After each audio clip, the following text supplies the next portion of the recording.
آپ نے چینی زبان سیکھی، چین میں خدمات انجام دی، پھر چین کے صدر شی جن پنگ نے آپ کو فرینڈ شپ ایوارڈ بھی دیا۔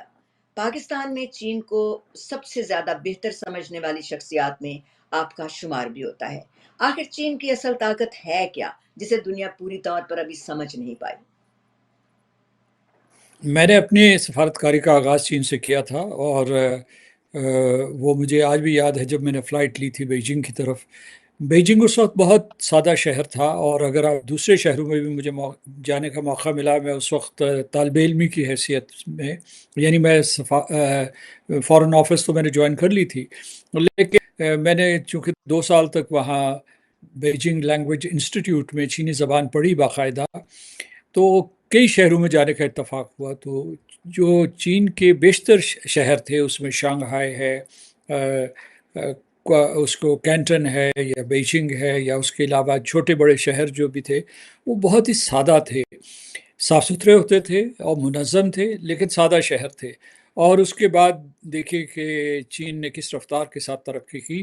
اس وقت جو ہے میں جب وہاں پہنچا تو تنگ شاپنگ جو ان کے قائد تھے، جو پہلے ماتوب تھے اور اس کے بعد ماؤ ستونگ کے جانے کے بعد اور چوئن لائی کے جانے کے بعد برسر اقتدار آئے، تو انہوں نے چین کا نقشہ تبدیل کر لیا، ان کو ایک نیا نظریہ دیا، ان کو ایک نیا معاشی ہدف دیا، اور اس کی بنا پر چین نے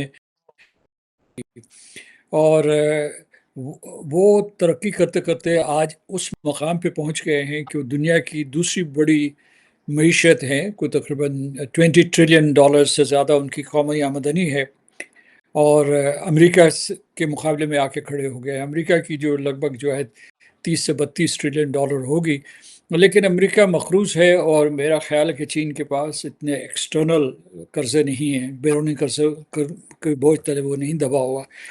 تو یہ صورت حال ہے۔ لیکن میں لوٹتا ہوں آپ کے سوال کی طرف۔ آپ کے سوال کا ایک آخری حصہ تھا، وہ دہرائیے گا ذرا۔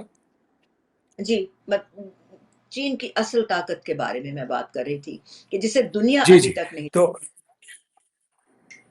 جی بالکل، چین کی اصل طاقت تو ان کی کمیونسٹ پارٹی ہے، یعنی ان کے 100 ملین سے زیادہ ارکان ہیں، جو گراس روٹ سطح پہ بھی ہیں اور اس کے بعد اعلیٰ ترین سطح پہ بھی ہیں۔ ان کا ایک جو ہے ایک standing committee of the politburo ہوتی ہے، جو 7 افراد پہ مشتمل ہوتی ہے، وہ فیصلے کرتے ہیں، لیکن ان کے پورے نظام کا پورے ملک میں جال پھیلا ہوا ہے۔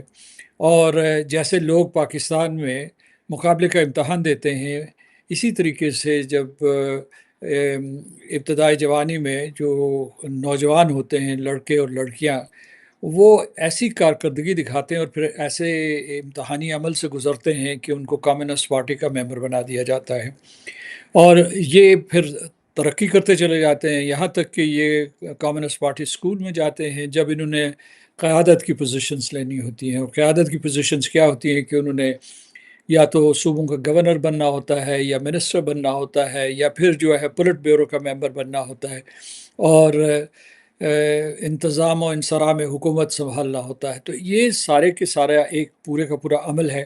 اس کے ساتھ ایک متوازی نظام بھی ہے جسے حکومت کہتے ہیں، گورننس، یعنی یہ دونوں ایک دوسرے کے ساتھ مل کر چلتے ہیں۔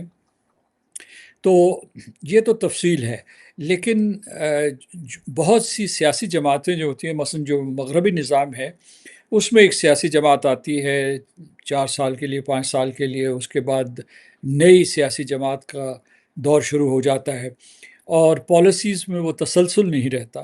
چین میں ایک میں نے کہا کہ ان کا نظام، دوسرا نظریہ، تیسرا جو ہے ان کا تسلسل، یہ وہ وجوہات، اور اس پھر مجھے ان کو بھی خراج تحسین پیش کرنا پڑے گا۔ چین کے شہریوں کو بہت محنتی ہیں، یعنی وہ اس میں خواتین ہوں، مرد حضرات ہوں، ان کے نوجوان ہوں، بوڑھے ہوں، وقت ضائع نہیں کرتے، اور ایک ان میں پیشن ہے، ان کا آئی کیو بھی خاصا بلند ہے۔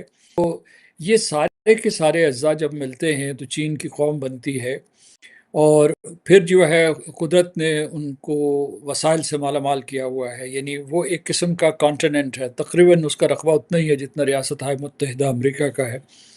تو اس وجہ سے جو ہے ان کی افرادی قوت بھی ہے 1.4 بلین ہے، ان کے کریڈٹ پہ کئی چیزیں جاتی ہیں. مثال کے طور پر وہ فخریہ کہتے ہیں کہ ان کے جو مڈل کلاس ہے وہ تقریباً 600 ملین لوگوں کی ہے، اور اندازہ لگا لیجئے کہ امریکہ کی ٹوٹل آبادی جو ہے وہ تقریباً 333 ملین کے قریب ہے.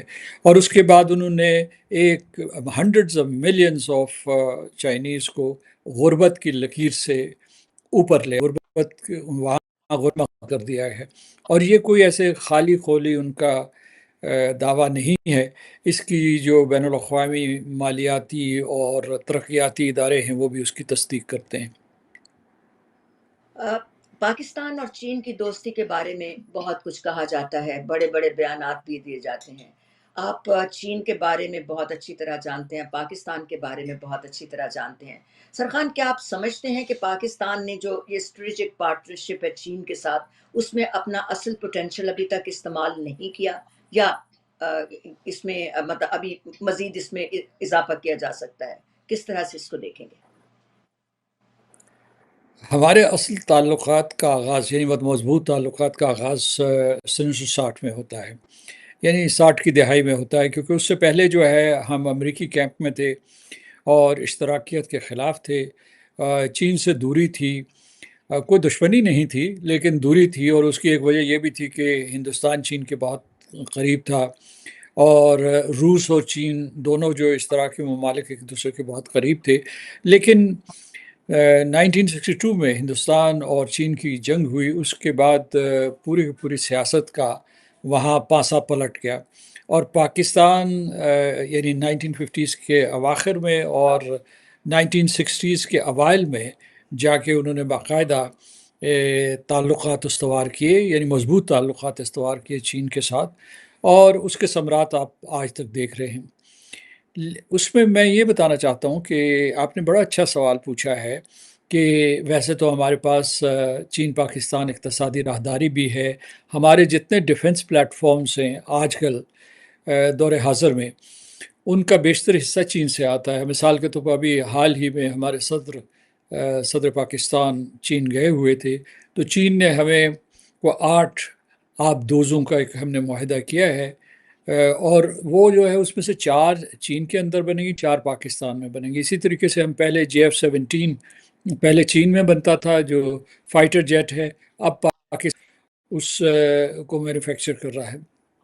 ایک فریگیٹ بھی ہم نے بنایا، 4 فریگیٹ ہم نے ایک سودا ہوا تھا چین کے ساتھ، اس میں سے جو ہے 3 وہاں بنے، ایک کراچی شپ یارڈ میں بنا. تو ہم لوگ کوشش کر رہے ہیں کہ انڈیجنائزیشن ہونی چاہیے، کہ مطلب صرف جو ہے چین کی ٹیکنالوجی کے اوپر انحصار نہیں کرنا چاہیے. چین نے سب سے بڑا جو تحفہ پاکستان کو دیا ہے وہ گوادر پورٹ کا ہے، اور آپ دیکھ رہی ہوں گی کہ ابھی جو امریکہ اور ایران کے درمیان جنگ ہے، اس میں گوادر پورٹ کی اہمیت کتنی بڑھ گئی ہے. لیکن پھر آپ کے سوال کی طرف میں لوٹتا ہوں، میں کہوں گا کہ چین اور پاکستان میں بہت فرق ہے، معاشی تفاوت ہے. یعنی کہاں چین کھڑا ہے اب اور کہاں ہم ہیں. مثلا فرض کیجئے کہ چین جو ہے، میں نے بتایا کہ اس کا قومی آمدنی $20 ٹریلین سے زیادہ ہے، اور ہماری قومی آمدنی تقریباً $450 بلین کے آس پاس ہوگی. تو اس میں یہ، حالانکہ ہم بھی جو ہے تقریباً 25 کروڑ عوام ہیں، لائق فائق لوگ ہیں، ہنرمند ہیں، اور کسی سے کم نہیں ہیں، لیکن نظام ہمیں وہاں تک نہیں لایا جس سطح پہ چین چلا گیا ہے. کیونکہ چین نے اور ہم نے ایک اعتبار سے ایک وقت میں ہی یا ایک وقت پر ہی سفر کا آغاز کیا تھا. ہم 1947 میں آزاد ہوئے، وہ 1949 میں آزاد ہوئے. تو وہ جو دو دوستوں کے درمیان بھی اس قسم کی انیکوالٹی نہیں رہنی چاہیے. لیکن ابھی نئے دروازے کھل رہے ہیں. ہم نے جو ہے ابھی حال ہی میں چین پاکستان اقتصادی راہداری 2.0 کا افتتاح کیا ہے، جس کا مطلب یہ ہے کہ چین مزید سرمایہ کرے گا، پاکستان میں سرمایہ کاری کرے گا، اور اس سے استفادہ کرتے ہوئے ہم جو ہے ٹیکنالوجی میں سرمایہ کاری کریں گے. اس کے بعد جو ہے خاص طور سے جو نیو ٹیکنالوجیز ہیں، وہ جنریٹو AI ہے، یا بلاک چین ہے، یا روبوٹکس ہے، اور دوسرے ایسے شعبوں میں ہم وہ کریں گے۔ اس کے علاوہ یہ ہے کہ ہم چاہتے ہیں کہ چین اور پاکستان کے درمیان سیر و سیاحت بڑھے، ایجوکیشنل تبادلے زیادہ ہوں، اور اس کے بعد جو ہے ووکیشنل ٹریننگ پاکستان میں ہوں۔ تو چین ہمارا بہت قریبی دوست ہے، اس سے ہمیں مزید سیکھنا چاہیے، لیکن یہ بھی میں یہاں اضافہ کرتا جاؤں کہ پاکستان ایک بڑا ملک ہے، اور وہ صرف جو ہے ایک ملک کے اوپر انحصار نہیں کرے گا، صرف چین کے اوپر انحصار نہیں کرے گا۔ اس کے امریکہ کے ساتھ بھی بہت اچھے تعلقات ہیں، اور ہم چاہیں گے کہ ان تعلقات میں چین کے ساتھ اور امریکہ کے ساتھ اور مغربی ممالک کے ساتھ اور چین کے ساتھ ہمارے جو ہے تعلقات متوازن ہوں، ان میں ایک خاص قسم کا ایکولیبریم موجود ہو۔